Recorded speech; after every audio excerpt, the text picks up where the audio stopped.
Salam əziz izləyicilər, əziz məntiq sevərlər. Bugün mən sizlərlə Səfər Vəliyev 6-cı sinif riyazi məntiq kitabından LGS 2-nin riyaziyyat hissəsini izah edəcəm.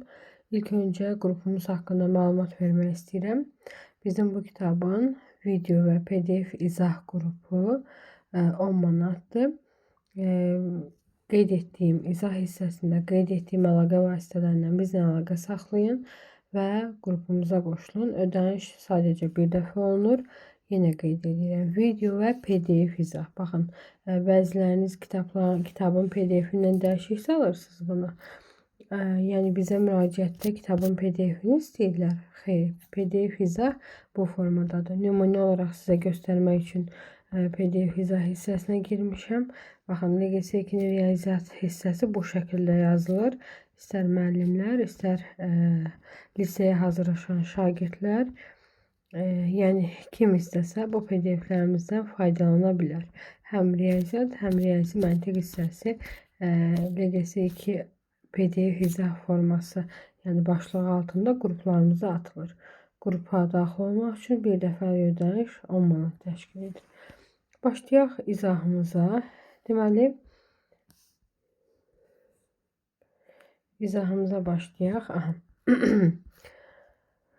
LGS 2 riyaziyyat hissəsində əslində çox çətin bir suallar deyil. Sadəcə riyaziyyatdan 6-cı sinif üçün bizim bilməli olduğumuz bəzi misallar var, bəzi hissələr var ki, bunları bizdən soruşur. Deməli, burada bizdən ən çox nə istəyir? Birinci testimizdə hesablamadır. 3-ün kubu sadəcə olaraq əməllər sırasını bilməliyik. 3-ün kubu, baxın burada birinci olaraq bölmə əməliyyatını. Birinci olaraq 3-ün kubunu tapaq. 3-ün kubu bərabərdir. 3-ü 3 dəfə öz-özünə vurmaq deməkdir də. 27 edir. İkinci olaraq 27-yi bölürəm 3-ə. Bərabər eləyəcək 9. Üçüncü olaraq mötərizənin içərisini həll edək. 2-nin üstə 4 gəlir 6, kvadratı 36. Düzdürmü? Bildinizdə nədən? Necə hesabladıq? Yəni, bunu xırdalığına qədər yazmağa ehtiyac yoxdur deyə düşünürəm. 36.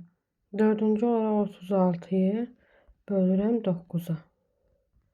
Bərabər eləyəcək 4. Düzdürmü? Və son olaraq 5-ci olaraq 4-ü vururam 3-ə. Bərabərdir 12. Birinci sualımızın cavabı 12 oldu. Sadəcə hesablamadır. Əməllər sırasına diqqət eləməliyik. İkinci sualımız da yenə adi kəsirlərin hesablanmasıdır. 2 tamı mən yaza bilərəm 3-də 6. Düzdürmü? Düzgün olmayan kəsir formasında. Üstə gələ 3-də 2. Bu mötərizənin cavabı bizə 3-də 8 verəcəkmi?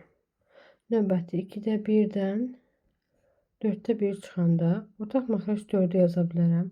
4-ü 2-yə bölündə 2 minus 1. 4-də 1 də bu elədimi? Və bölmə əməlində biz bilirik ki, 3-də 8 vurağa çevirəndə sürət və məxrəc yerlərini dəyişir. 4 sürətə qalxanda, bir məxrəcə düşəndə sadəcə 4 eləyəcək. Düzdürmü? 3-də 8 vurulsun 4 bərabərdir. Əgər ədədi biz tam, kəsiri biz tam ədədə vururuqsa, həmişə bu tam ədəd sürətə vurulur. O deyiləcək 3-də 8 dəfə 4, 32. Abənd. Üçüncü sualda. Hər bir sualımızı xırdalığına qədər izah eləyəcəm. Videomuza diqqətlə qulaq asın ki, sonradan heç bir çətinlik yaşamayasınız. Deməli, üçüncü sualımızda deyir ki, A və B qarşılıqlı sadə ədədlərdir. Biz bilirik ki, əgər A və B qarşılıqlı sadə ədədlər olarsa, əbobu 1-ə, əkobu isə bunların hasilinə bərabərdir. Düzdürmü? İndi mənə burada A, indi A ilə B qarşılıqlı sadə ədədlərdir. Düzdür? Bunların əbobu nəyə bərabərdir? 1-ə bərabərdir. Bərabərdir 42 bölünsün B-yə. Mən əbob AB-ni yerinə 1 yaza bilərəm. Buna görə də indi bu yazılan ifadədə mən çarpaz şəkildə vurub hər hansı bir ifadə yaratmalıyam. Çarpaz şəkildə vursaq AB bərabərdir 42 olacaq. Elə məndən də əkobu soruşur. Qarşılıqlı sayda ədədlərin əkobu onların hansından bərabərdir, düzdürmü? Yəni avrosun B bərabərdir 42. İndi 75% 27 olan ədədi tapın. 75% 27 olan ədədi tapmaq üçün 27'yi faiz göstərilən ədədə bölürük, 100'ə vururuq. 75 ilə 100 25'ə ixtisar gedir. 75'i 25'ə böləndə 3, 100'ü 25'ə böləndə 4. 3 ilə 27'nin də ixtisar eləyək 9, 9 və 4 də 36. Faizinə görə ədədi tapa bilirik. 75% 27 olan ədədi tapdıq. 5-ci sual. Aşağıdakı fiqur eyni ölçülü hissələrə bölünüb kəsir hissəsinə aiddir və rəngli hissəyə uyğun ədədi yazın. Ümumi olaraq birinci bizim dairəmiz neçə dənə hissəyə bölünür? 1, 2, 3, 4, 5, 6, 7, 8 dənə. Məxrəc olacaq 8. Neçə dənə hissəsi rənglidir? 1, 2, 3. 3. Rəngli hissə deyirsə 8'də 3'dür. Rəngsiz hissə deyirsə 8'də 5'dir. Aydındırmı? Burada da cavabımız olacaq C variantı. 6-cı sualda. Deyir ki, fəhlə 220 kiloqramlıq yükü 3 günə daşıyır. Birinci gün 65,6. İkinci gün 83,7. Düzdürmü? Bunların cəmini tapsaq 65,6 ilə 83,7'yi toplasaq 13 bir yadda 8, 9, 14. 149,3. Düzdürmü? 2 günə cəmi bu qədər yük daşıyıblar və ümumi olaraq neçə olmalıdır? 220. 220'dən çıxıram 149,3 eləyəcək 7, 0, 7, eləyəcək 70,7. Yəni burada çətin bir şey yoxdur. 220'dən çıxıram 149,3. Eləyəcək 70,7. D variantı. 7. 2 rəqəmli müxtəlif 4 cüt ədədin cəmi 78'dir. Bu ədədlərdən ən böyüyü ən çox neçə ola bilər? Uşaqlar baxın, biz buna oxşar dəfələrlə test işləmişik. Ən böyüyü soruşanda ən kiçikləri götürürük. Ən kiçikləri soruşanda biz ən böyükləri götürürük. Yəni ən böyüyünü soruşursa 2 rəqəmli cüt ədəddirsə, mən burada birinci 10 yaza bilərəm, 4 dənədir də. 12 yaza bilərəm, 14 yaza bilərəm, plus ən böyüyünü soruşursa ən böyüyünü x yaza bilərəm. Bərabərdir 78'ə. Düzdürmü? Bunların cəmini tapsam 22, 14, 36 yazıram. X plus baxın bu cəm 36 bərabərdir 78'ə. X da bərabərdir 42'yə. Yəni bunların ən böyük cəmi olacaq neçə? Ən böyük ədədi, cüt ədədi olacaq 42 A variantı. Yəni bizdən ən kiçiyini sorursaydı, biz burada məsələn ən kiçiyini sorursaydı, cəmlə 78 idisə, ən böyükdən başlayıb yazacaqdı. Aydındır, 78'dən biraz aşağı ədədləri seçəcəkdik. 8-ci sual. 8-ci sualda deyir ki, 1 bölünsün 50.000 miqyaslı xəritədə 2 nöqtə arasındakı məsafə göstərilir.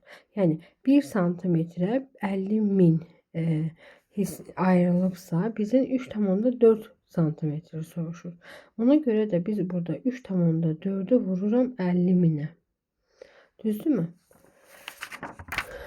3,4'ü vururam 50.000'ə. Yəni 1 santimetrə 50.000 isə 3,4 santimetr soruşur. 3,4'ü də vururam 50.000'ə. 0 ilə 3,4'ün bir virgülü gedir. Yəni 34'ü 5'ə vururam.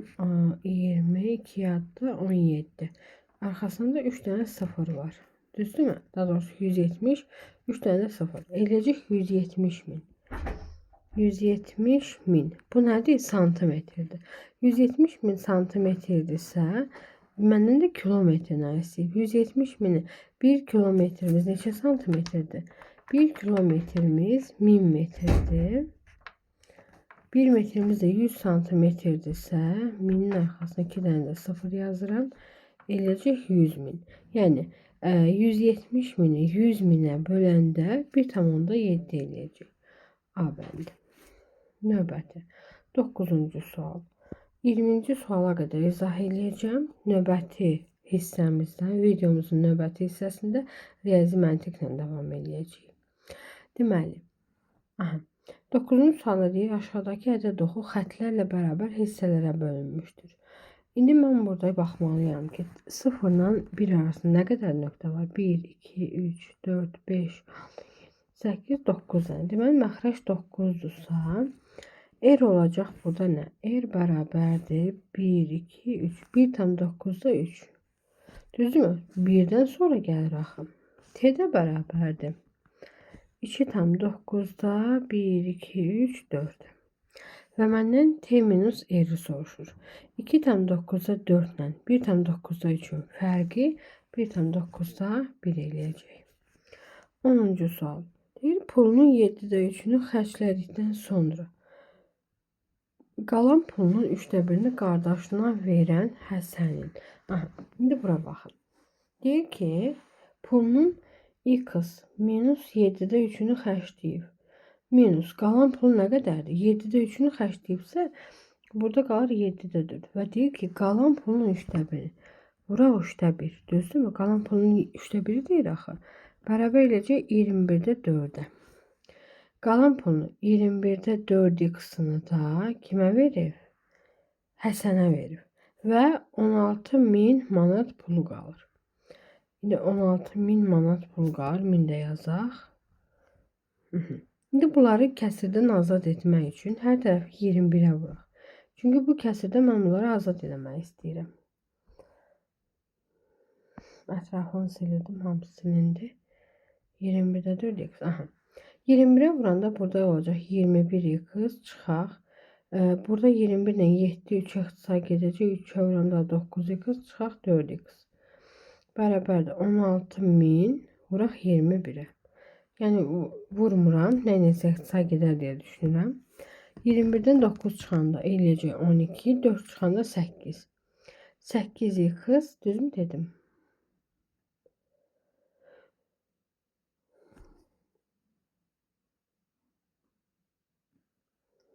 21'dən 9 çıxanda 12. 8x bərabərdir 16.000 vurulsun 21. Bu 8 ilə bu 16.000 də ixtisar yəndə eləyəcək 2000. Düzdürmü? 2000'i də x bərabərdir. 2000'i də 21'ə vuranda eləyəcək 42.000. Bu da bizim D variantımız. Sadəcə uşaqlar, istər çətin məsələ olsun, istər asan məsələ olsun, bir məsələyə çətin formada baxsaz, o sizin gözünüzdə böyüyəcək. Yəni, məsələn, mən burada qalan hissənin 3'də 1'ini tapmasam, 7'də 4 yazsam, təbii ki, cavabım alınmayacaqdı. 11-ci sualda. 11-ci sualda bizdən nə istəyir? Müqayisə. Yadınızda saxlayın. Məxrəc nə qədər balaca olsa,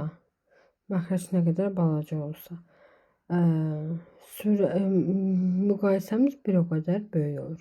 Yəni biz burada sürətlərimizi bərabərləşdirsək, hər ikisini 1'ə gətirsək, biz birinci məxrəci 0,2 təbii ki 5'ə vururuq. 0,2 bax buraya yazıram 5 vurulsun. X minus 1 bərabərdir. 0,5'i 1'ə gətirmək üçün 2 vurulsun. Y minus 1 düzdürmü? 1'i də olduğu kimi qalır. İndi baxın. Məxrəc sürətlər bərabərdirsə, məxrəc kiçik olan böyük olur. Məxrəc böyük olan kiçik olur. Ən böyük x-dır. Daha doğrusu ən kiçik. X kiçikdir y-dən, o da kiçikdir z-dən. B bəndi. Baxın 5 hamısından böyükdür. Ən kiçikləri 5'dir. 2 5'dən kiçikdir. Burada z-dən əmsalı 1 olduğuna görə ən böyükləri z-dir. 12-ci sual. Deyir, Nazim 15 dəqiqəyə 4'də 3 kilometr yol getdi. Nazimin sürətini tapın. 15 dəqiqə 4'də 3 kilometr yol gedibsə, indi baxın. 15 dəqiqə 1 saatın neçə hissəsidir? 60'da 15 4'də 1 hissəsi, düzdürmü? S-imiz 4'də 1 deyək. 4'te 1 saat. S bərabər 4'te 1 saat. İndi deyəcəksiniz müəllimə, bizim V'miz kilometr bölünsün saatlandır. Amma burada bizə dəqiqə ilə verir. Biz dəqiqəni saata çevirmək üçün 15 dəqiqə neçə saatdır? 4'te 1 saat. Ha, burada T'dir. Mən S yazmışam. T. S'i dəyişməyə ehtiyac yoxdur. 4'te 3 kilometrdir. Düzdürmü? V'ni tapmaq üçün isə V bərabərdir S bölünsün T'dir. Yəni 4'te 3'ü bölürəm. Bölürəm deyəndə böləcək 4'te 1'ə. Onu da vuraq şəklinə gətirsək, vuraq 4. 4'te ixtisar gedir, qalacaq 3. Bu şəkildə yaza bilərik. 13-cü sual. Hesablamadır. Biz bilirik ki, məxrəcdə bu şəkildədirsə, buradakı ədədlərin sayı qədər bunu 100'ə, 1000'ə vururuq. Yəni burada nə qədər virgüldən sonra nə qədər rəqəm varsa, sıfırları birin ardına o şəkildə yazıram. Burada 1000'də 2'dir. 0,2 1000'ə vururam. Burada 100'də 1'dir. 0,1'i 100'ə vururam. Burada 100'də 3'dür. Vururam 100'ə. Düzdürmü? Baxın, bu şəkildə bizim hesablamamız var. Ayrıca video çəkdiyimi düşünürəm. Baxacağım. Əgər yükləməmiş olsam, yenidən sizlərlə o izah videosunu paylaşacağım. Deməli, 0,2 1000'ə vuranda bu sıfırla bu virgül gedir. Olacaq 200. 200'ü 2'ye böləndə düşəcək 100. Üstə gələk. Bu sıfırla bu virgül gedir. Eləyəcək 10. Bu da 600. 200. 200'ün üstə 100 gələndə 300. 10 da gələndə 310 cəbəndi. 14-cü sual. Deyir ki, sürətləri fərqi 8 km saat olan iki velosipedçi eyni anda eyni nöqtədən əks istiqamətdə hərəkətə başlayırlar. Bir saatdan sonra onların arasındakı məsafə 40 km olarsa, sürəti daha az olan velosipedçinin sürəti neçə km saatdır? İndi sürət məsələlərindən əsasən biz bunu yazaq. Bu necə yazılır?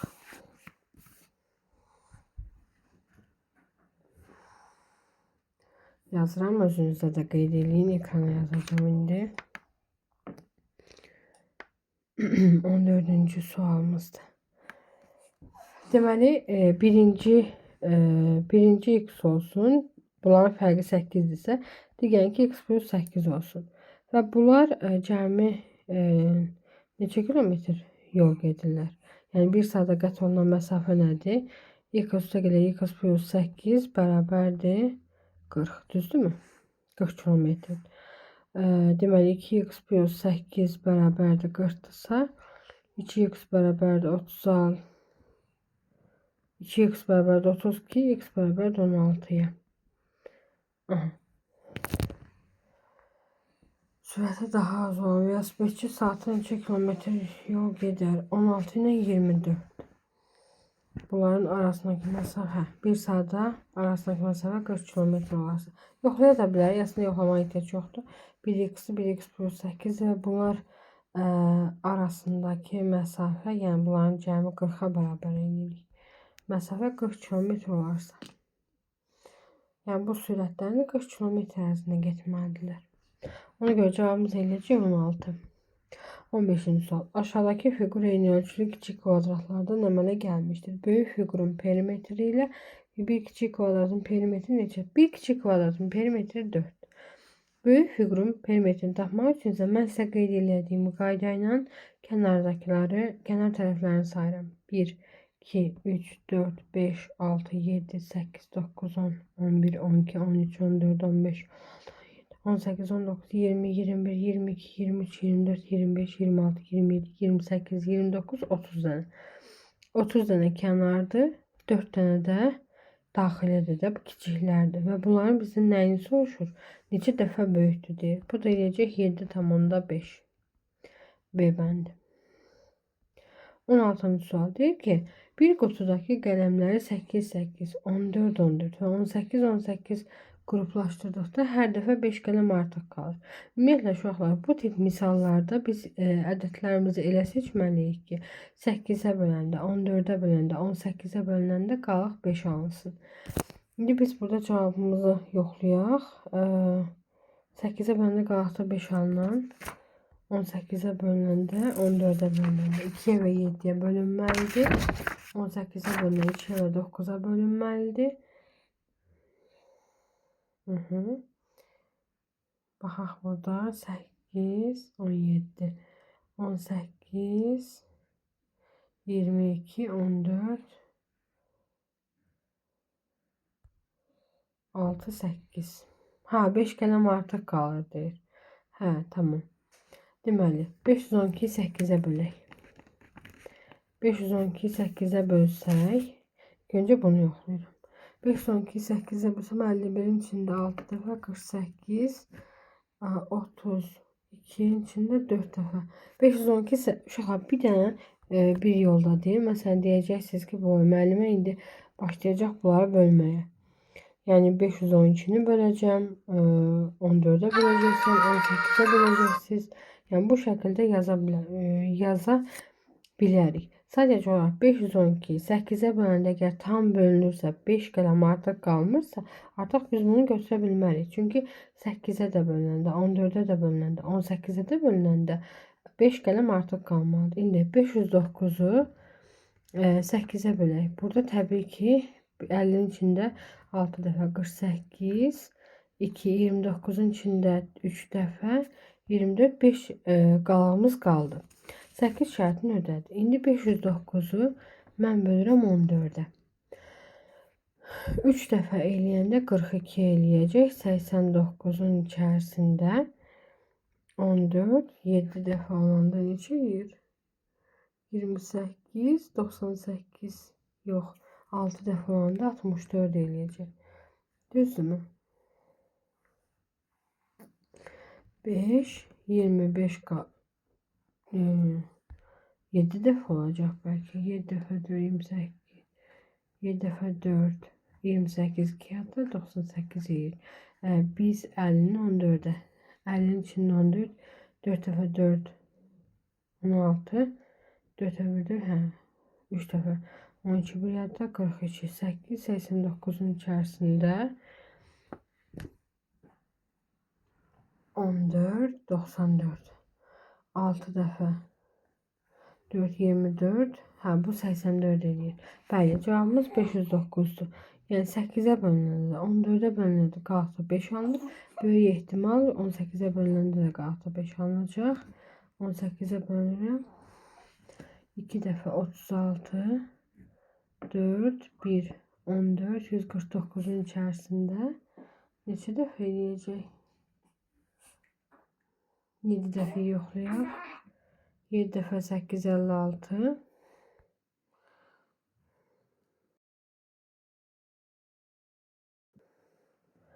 56, 5 yadda, 120. Yox, 8 dəfə 8 yoxlayaq.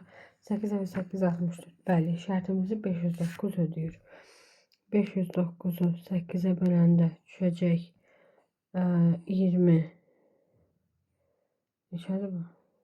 28. Qalıq 5. 509'u 14'e böləndə düşəcək 36. Qalıq 5. 509'u 18'e böləndə düşəcək 63. Yox, 63 nədir? Ha, burada 63'tür. Burada 23'tür. 23 qalıq 5. Yəni aydın yazmadım, amma mahiyyəti başa düşürsünüz. 17. Deyir düzgün kəsir. Uşaqlar, düzgün kəsir nədir? Sürəti məxrəcindən kiçik olan kəsir düzgün kəsir. Yəni 3y üstə gələk 4, kiçikdir 2y üstə gələk 11'dən. Bu şərt düzgün kəsirin şərtidir. 2x'i sol tərəfə keçəndə olacaq x kiçikdir 7'dən. Və mənə deyir ki, 7'yə qədər olan ədədlərin cəmini. 3, 4, 5, 6 bərabər. Bu cəmi bizə verəcək 3, 6, 10, 15, 21. B bəndi. Aha. Burada diyor aşağıdaki ABC düzbucaqlarının sahələri sırayla 12, 21, 20 santimetrdir. En küçük olan 12 olsun. 12 bura olsun. Sonra D20 olsun. Bu 21 olsun. C'ni soruşur da məndən. Hadi yox, o D'yi soruşur. Ha yox. Sırayla.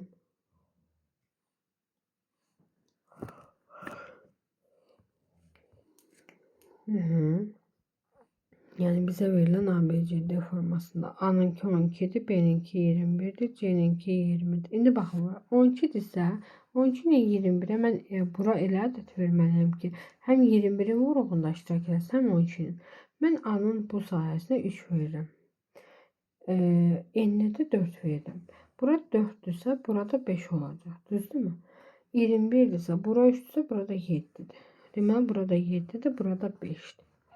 7 dəfə 5-dən neçə eləyəcək? 35 B bəndi. Yəni sadəcə olaraq bizdən N'nin uzunluğunu düzəltməyi soruşur.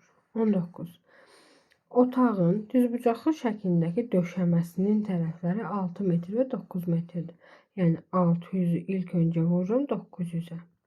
Eləyəcək 54, 4 dənə də 0. Yəni 540 min. Düzdürmü? İndi deyir ki, döşəmə eni 25. Uzunluğu 50 cm olan düzbucaqlı şəklində kafellərlə örtülür. İlk öncə bu kafenin sahəsini tapaq. Sahəsini tapmaq üçün 25-i vururam 50-yə. Düzdürmü? 25-i 50-yə vuranda neçə eləyir? 25 kağıtda 10, 12. 1250.